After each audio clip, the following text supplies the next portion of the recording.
Bismillahirrahmanirrahim. Assalamualaikum warahmatullahi wabarakatuh.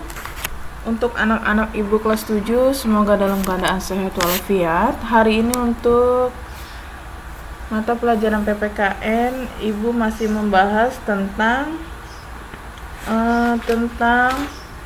makna Bhinneka Tunggal Ika. Sekarang buka halaman 101, yaitu yang bagian C, keragaman dalam masyarakat Indonesia dalam Bhinneka Tunggal Ika. Mari kita membahasnya. Makna Bhinneka Tunggal Ika. Frasa Bhinneka Tunggal Ika berasal dari bahasa Jawa kuno yang sering diterjemahkan dalam kalimat berbeda-beda tetapi tetap satu. Jika diterjemahkan per kata bhinneka berarti beraneka ragam atau berbeda-beda. Kata neka dalam bahasa Sanskerta berarti macam dan menjadi pembentuk kata aneka.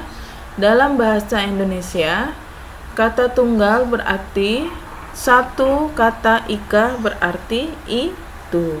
Jadi secara harfiah, Bhinneka Tunggal Ika diterjemahkan berarti satu itu yang bermakna meskipun berbeda-beda, tetapi pada hakikatnya bangsa Indonesia tetap adalah satu kesatuan. Itu adalah makna dari Bhinneka Tunggal Ika.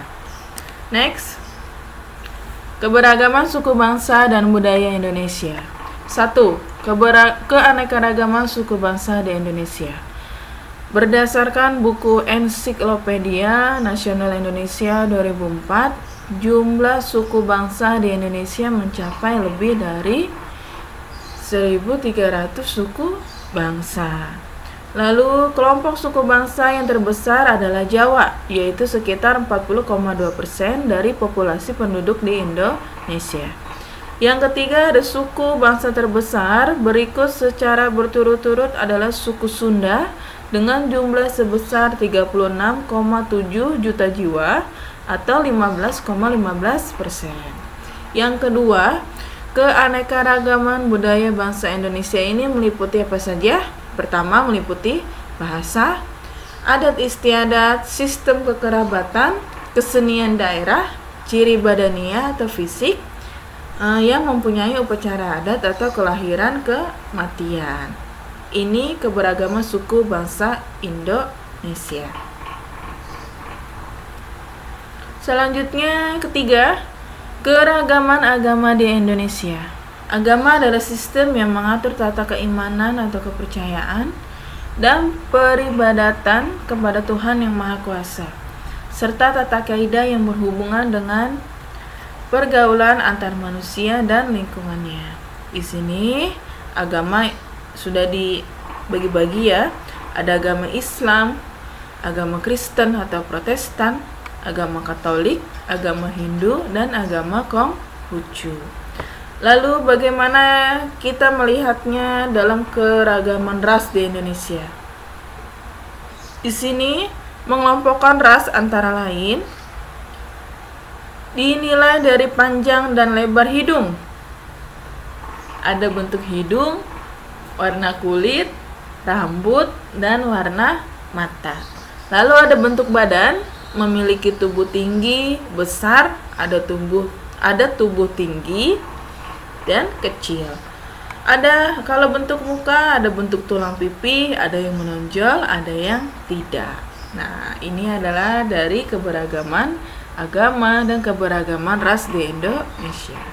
Selanjutnya, penyebab keberagaman masyarakat.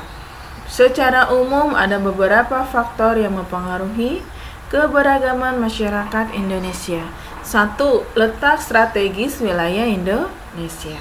Secara geografis, Indonesia diapit oleh dua benua, yaitu Asia dan Australia, serta dua samudra, ialah Samudra Indonesia dan Samudra Pasifik. Yang kedua, ada kondisi negara kepulauan. Kondisi sebagai negara kepulauan ini mengakibatkan terhambatnya hubungan antara masyarakat dari pulau-pulau yang berbeda tersebut. Yang ketiga ada kondisi alam.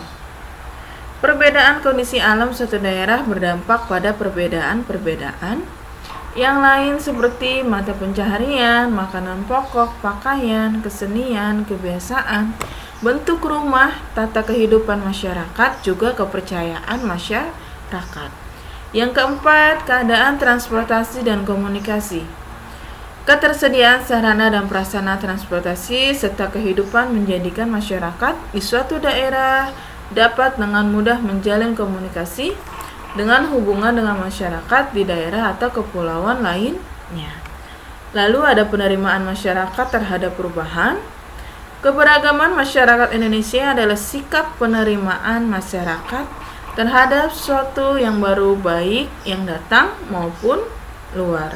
Sikap penerimaan masyarakat terhadap perubahan juga berpengaruh terhadap keberagaman dari Indonesia. Ini ada 1, 2, 3, 4, 5, ada 5 faktor yang penyebab keberagaman masyarakat di Indonesia. Selanjutnya, pentingnya kita memahami keberagaman bangsa dalam Bhinneka Tunggal Ika. Secara umum ada 2 alasan mengapa kita perlu memahami keberagaman dalam masyarakat Indonesia. Alasan pertama adalah aspek kewilayahan Indonesia sebagai negara kepulauan. Aspek kewilayahan menjelaskan bahwa wilayah NKRI merupakan negara kepulauan. Alasan yang kedua adalah aspek sosial budaya, di mana Indonesia diwarnai oleh berbagai macam perbedaan. Kondisi sosial budaya yang demikian menjadikan kehidupan bangsa Indonesia menyimpan potensi terjadinya konflik. Selanjutnya ada prinsip harmoni dan keberagaman bangsa Indonesia dalam bingkai Bhinneka Tunggal Ika. Berikut ini beberapa prinsip harmoni dalam keberagaman suku, agama, ras, dan antar golong. Lalu, saling pengertian, terdapat saling pengertian antara sesama anggota masyarakat. A. Egalitarianisme atau kesetaraan mengedepankan semangat egalitarianisme atau kesetaraan. Lalu ada toleransi mengutamakan toleransi yang tinggi. Terus kerjasama atau mengutamakan kerjasama antara sesama anggota masyarakat. Adanya penghargaan atas prestasi. Terus keterbukaan, menjunjung tinggi dari keterbukaan. Baik, untuk mapel PPKN hari ini saja materi yang Ibu sampaikan, lanjutan dari tentang keberagaman bahasa Indonesia dalam Bhinneka Tunggal Ika. Ibu harap kalian menyimaknya sampai habis, bukan hanya melihatnya lalu mengisi absen saja. Seperti biasa, dibaca buku paketnya pada bab keberagaman bangsa Indonesia dalam Bhinneka Tunggal Ika. Sekian pembelajaran dari Ibu, mohon maaf apabila ada kekurangan.